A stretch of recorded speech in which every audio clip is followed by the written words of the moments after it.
کرنا تین اصول ہیں، اللہ اللہ خیر صلی اللہ، ان الحکم الا للہ، اور انی جاعل فی الارض خلیفہ، یا داؤد انا جعلناک خلیفۃ فی الارض، اور امرہم شورا بینہم، جہاں اللہ اور اس کے رسول کا حکم نہیں ہے تو آپ اسمبلی کے ذریعے سے جس طرح چاہیں کاؤنٹنگ آف ووٹ سے مشورے سے فیصلہ کر سکتے ہیں۔ تین اصول ہیں بس، اس پر ریاست جو ہے وہ پارلیمانی ہو، وہ صدارتی ہو، ان میں سے نہ کوئی واجب ہے نہ کوئی حرام ہے، یونٹری ہو وحدانی، یا فیڈرل ہو یا کانفیڈرل ہو، ان میں سے بھی کوئی چیز نہ واجب نہ فرض نہ حرام، یہ آپ کے اپنی مرضی سے ہے، آپ اپنی باہمی مشورے سے جو لوگ چاہتے ہوں اختیار کر لیں۔ نظام کے بارے میں کوئی سیاسی نظام کا ڈھانچہ ہمیں ایسا نہیں دیا گیا کہ وہ واجب ہے آپ پر، اصول دیے گئے۔ معاشیات کے ضمن میں سود حرام، جوا حرام، نشہ آور چیزوں کی تجارت حرام، انسان کے سفلی جذبات کو، شہوانی جذبات کو بھڑکا کر کمائی کرنا حرام، بس۔ باقی میدان کھلا ہے، محنت کرو، جد و جہد کرو، کماؤ، جو تم کماؤ گے تمہارا ہوگا، البتہ ایک حد سے اوپر جاؤ گے زکوٰۃ لے لی جائے گی، تاکہ جو پیچھے رہ گئے ہیں ان کی ضروریات پوری کی جا سکے۔ جہاں آزاد معیشت ہوگی وہ ایسے ہی ہے جیسے کہ آزاد دوڑ ہو رہی ہے۔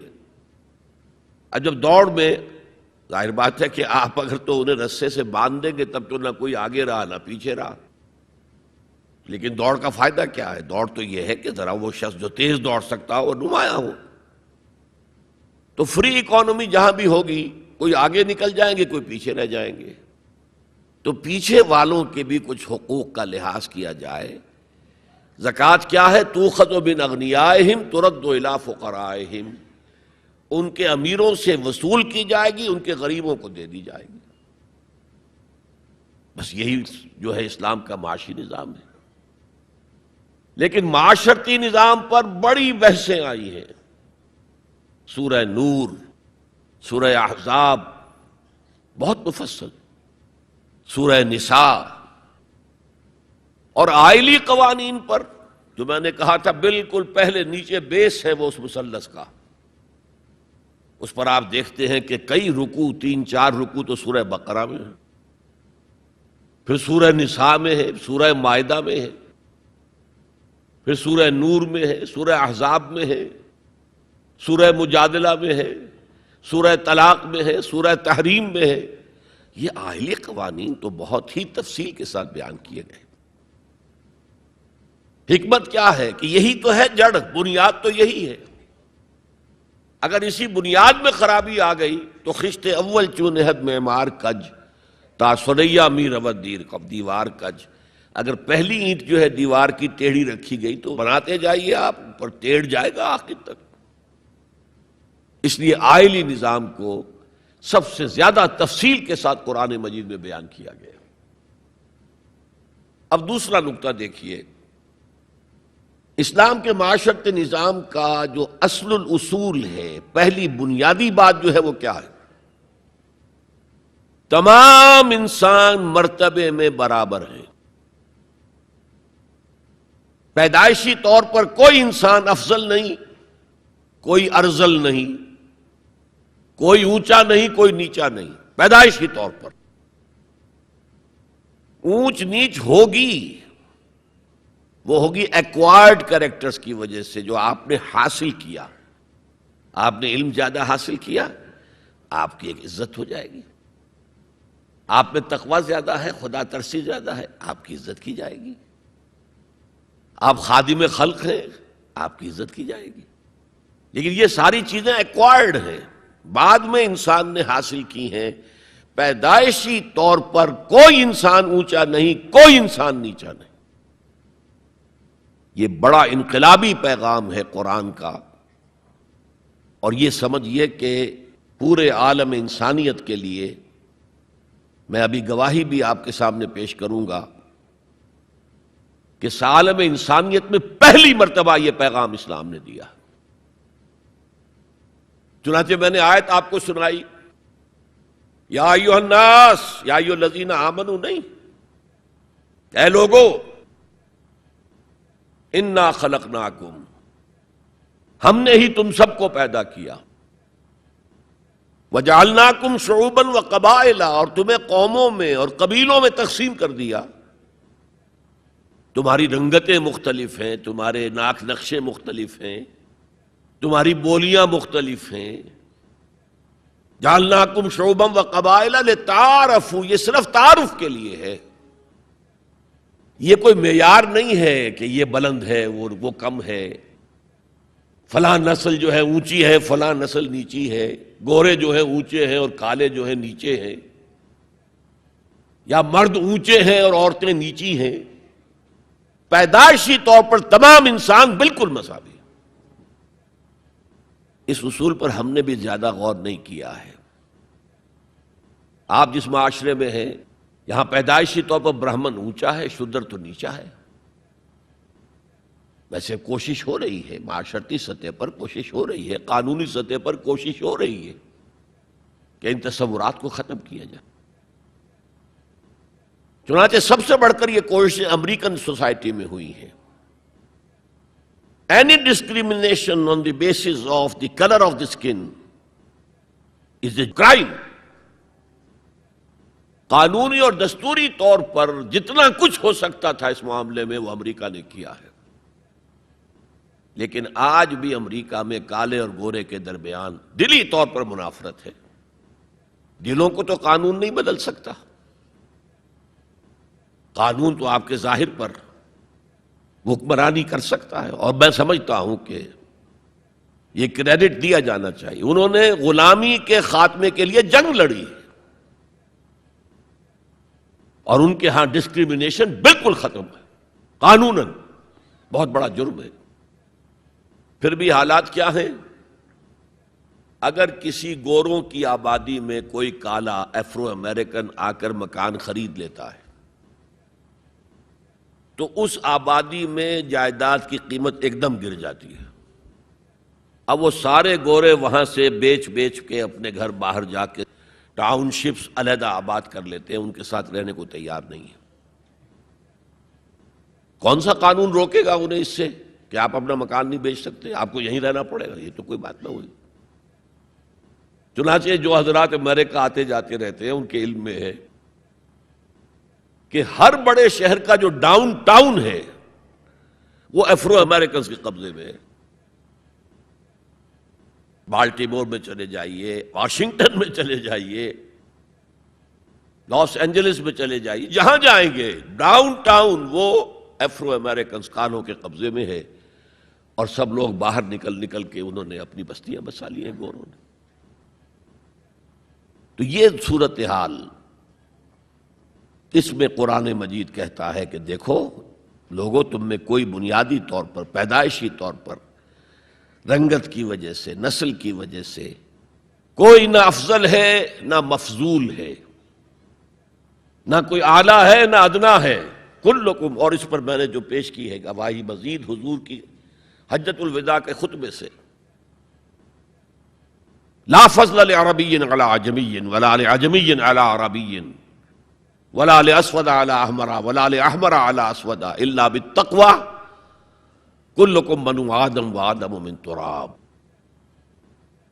کسی عرب کو کسی اجمی پر کوئی فضیلت حاصل نہیں، حالانکہ عربوں کی گھٹی میں پڑا ہوا تھا کہ ہم بہت افضل ہیں. نطق تو ہمارے پاس ہے، بات ہم کر سکتے ہیں، خطیب ہمارے ہیں، باقی دنیا تو عجمی ہے، گونگے ہیں یہ لوگ. عجم کے معنی کیا؟ گونگے. حضور نے کہا لا فضل لعربی علی عجمی ولا لعجمی علی عربی، اجمی کو بھی، کسی اجمی کو کسی عربی پر کوئی فضیلت نہیں. ولا لاحمر علی اسود، کسی سرخ روح کو، سفید اور سرخ رنگت والے کو کسی سیاہ فام کے اوپر کوئی فضیلت نہیں، نہ کسی سیاہ فام کو کسی گورے پر کوئی فضیلت ہے. میں نے شروع میں جب میں حدیث پڑھتا تھا تو میں حیران ہوتا تھا کہ کیا کوئی کالے بھی یہ سمجھتے ہیں کہ ہم گوروں سے افضل ہیں؟ امریکہ میں جا کے بھید کھلا، وہ تو کہتے ہیں ہم مکمل انسان ہیں، یہ تو کچے ہیں، پکے ہوئے ہی نہیں ابھی. مذاق اڑاتے ہیں ان کے ہاں جو ہے سفید چمڑی والوں کا شدید مذاق اڑتا ہے. تو حضور نے تو کہا تھا 1400 برس پہلے، لولا لفضل لاسود علی احمر ولا لاحمر علی اسود، کسی گورے کو کسی کالے پر، کسی کالے کو کسی گورے پر کوئی فضیلت نہیں. کلکم بنو آدم، تم سب کے سب آدم کی نسل ہو. وآدم من تراب، اور آدم مٹی سے بنے تھے علیہ الصلوۃ والسلام. یہ جو نقطہ میں اتنے اہتمام سے بیان کر رہا ہوں، اس کے لیے میں گواہی اب دے رہا ہوں ایچ جی ویلز کی، نام سنا ہوگا آپ نے. وہ زیادہ مشہور تو ہے سائنٹیفک فکشن کے معاملے میں. اس نے اپنے زمانے میں ایسی کہانیاں لکھی، ایسے افسانے لکھے جو آنے والے دور میں سائنس کے جب کہ عروج ہونے والا تھا تو واقعات کے طور پر سامنے آنے والے تھے. سائنٹیفک فکشن، کہانیاں لکھنا، افسانے لکھنا سائنسی بنیادوں پر. لیکن تاریخ عالم پر بھی ان کی 2 کتابیں اس شخص کی جو ہیں وہ بہت ہی عمدہ ہیں، اس میں کوئی شک نہیں. A short history of the world, اور دوسری ہے a concise history of the world. Concise history of the world میں پہلے میں یہ بیان کر دوں کہ اس نے حضور پر بڑے کیچڑ اچھالا ہے. شاطم رسول جیسے آج رشدی ہے یا بنگالی جو ہے تسلیمہ نسرین ہے یا ایک اور بھی اٹھ کر آ گئی ہے اب، جس طرح وہ کیچڑ اچھالتے ہیں، جس طرح وہ حملے کرتے ہیں، رقیق حملے کرتے ہیں، ایسے ہی ایچ جی ویلز نے بھی کیے ہیں.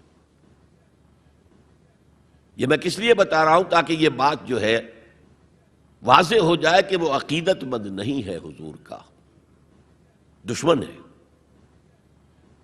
اور عربی کی ایک کہاوت یہ ہے کہ الفضل ما شہدت بہ الاعداء،